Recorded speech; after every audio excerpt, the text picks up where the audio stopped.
down. I was about to prepare to do a cooking video, but you know what? I thought I'd have a quick talk with you today. How do you prepare recipes and have fun doing it? Okay? Well, first of all, you gotta get a recipe that you want to use. Then you gotta digest the recipe and decide what it is you need to go to the store and buy, right? Okay.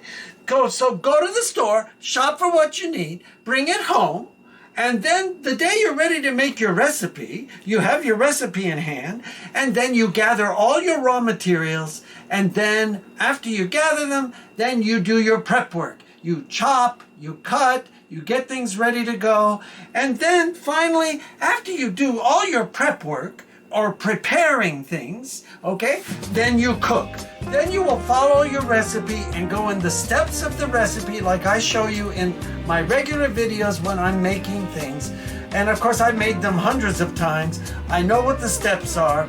And you will learn too after you make your chicken recipes or your pasta recipes or your salad recipes, because it's the same thing, you're doing it over and over, okay? So this is Peter Carpizos.